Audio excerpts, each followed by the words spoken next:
Hi, welcome back. I'm slowly getting to the end of Smart Notes, and I'm slowly getting to grips with this whole idea of the Zettelkasten. In particular, I'm starting to understand or find answers to what was really my biggest question about Niklas Luhmann's knowledge management system. And the question is this.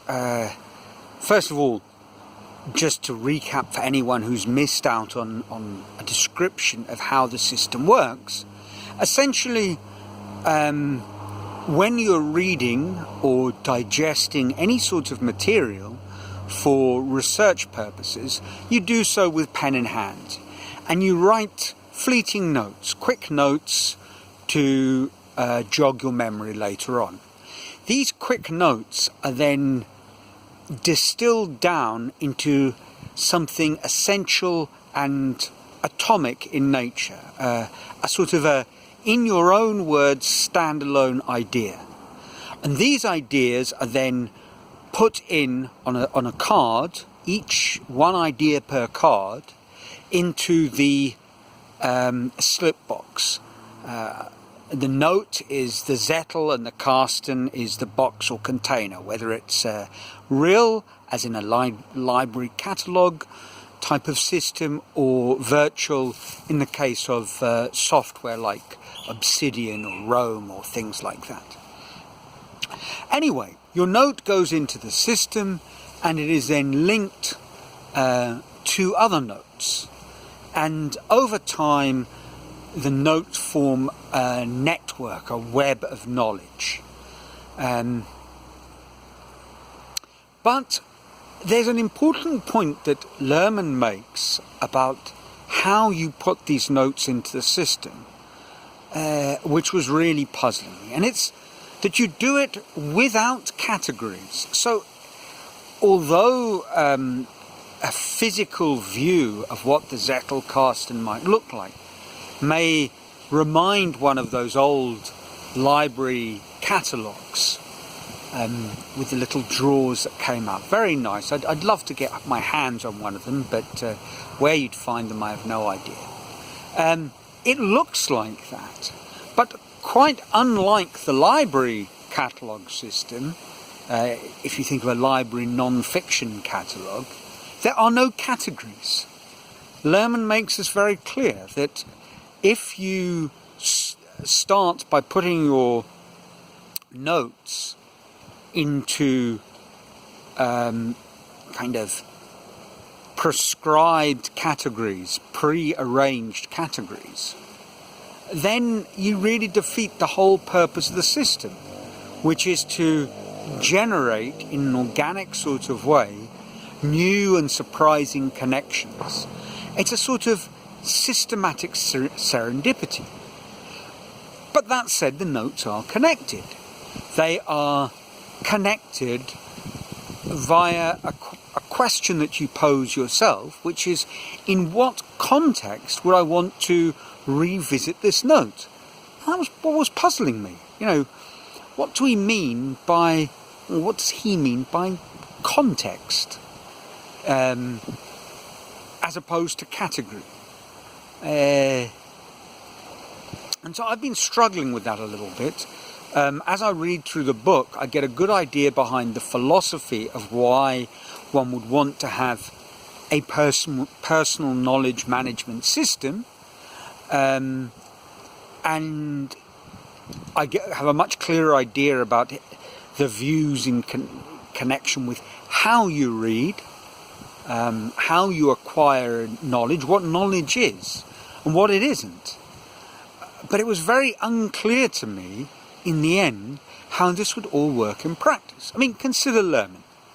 You know, over his lifetime, he generated, and I think I've got the right digit at the front, certainly the magnitude is correct, but I believe his Zettelkasten system had something like 90,000, but I'm starting to think maybe it was 60, I'm not sure. It's a 6 or 9. but let's call it 90,000 notes that he had generated over his lifetime. So it's not like, a number where you could put them out on the dining room table and sort of sift through to see what you'd find, to see what jumps out at you. So you really need to have a very sophisticated way of those links kind of joining themselves together so that linked cards start to communicate with other linked cards. And it turns out that over time there was another kind of card that existed in the Zettelkasten of Nicholas Luhmann.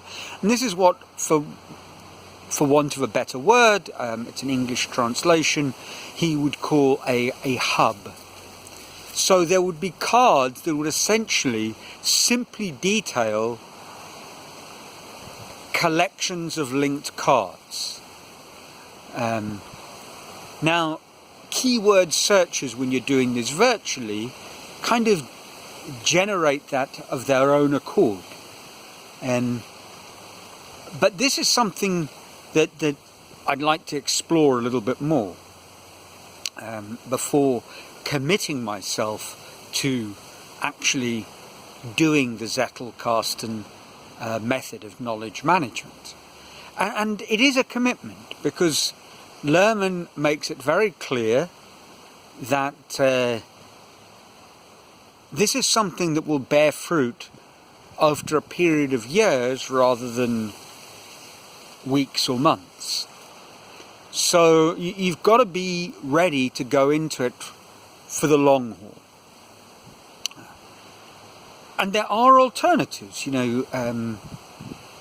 On the internet there's an interesting talk by Ryan Holiday, the writer, and he talks about his note card system that is very project driven. Twyla Tharp, the choreographer and also published writer on creativity, but principally she's a choreographer, dancer. She also uses a kind of project box type of system. And then the ideas, I guess, get recycled from either archived as a project or feed into new projects. And looking at those kind of systems, it got me thinking as to how I might dip my toes into this knowledge management world. Because I have actually finished an outline. So that is very meaning driven, very top down rather than bottom up approach to the book I want to write. But what if I took the outline and then used it as a starting point for a series of inquiries to build up a starting point for my Zettelkasten? Of course, there is the risk that I already have the answer to the questions, in my mind, and it might not be the right answer through the outline that I've produced.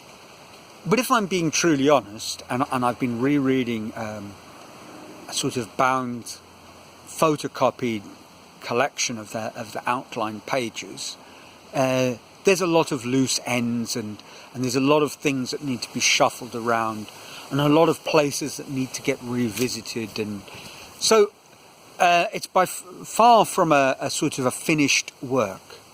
And indeed, a lot of writers, when they talk about their struggles writing a book, very often when the editor sends them back to the drawing board, it seems like they end up kind of doing the same sort of thing, taking their book, kind of cutting it up into small bite-sized portions and then trying to work out how you kind of stitch it back together again.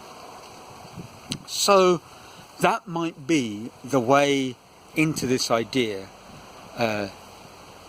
practically speaking, of the Zettelkasten, for me anyway.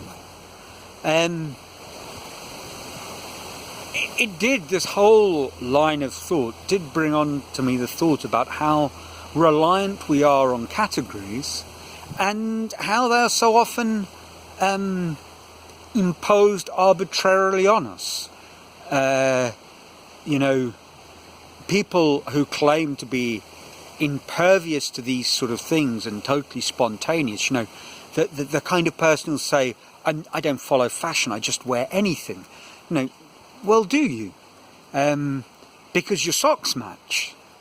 And you look sort of, in some sense, socially acceptable in the choices you've made with your clothing. So maybe you didn't put too much conscious thought into it.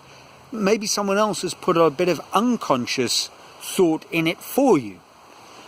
So you think you're making these kind of independent decisions, but you're not really. I mean, in my travel adventures, I had this idea once. I thought, well, I'm going to do this in the most kind of cavalier way possible. And I sort of thought, well, I'm going to strip out planning out of my holidays. And to some degree I did. I mean, I didn't bother with hotel bookings, for example. I might have some sort of book that has some basic information, a map of the centre of town, a few highlights that I would use as sort of pegs to hang my adventures on, but that was about it.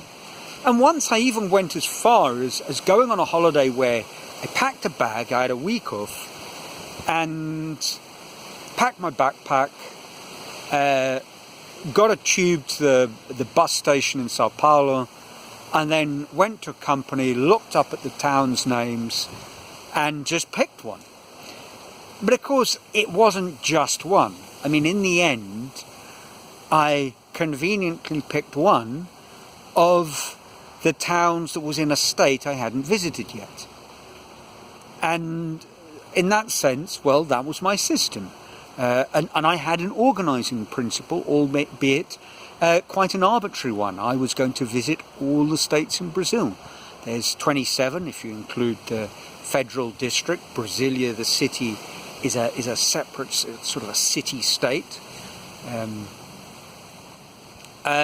So I was missing a few, and I ended up visiting one of them, chosen at random, kind of, but there was organisation and method behind my madness.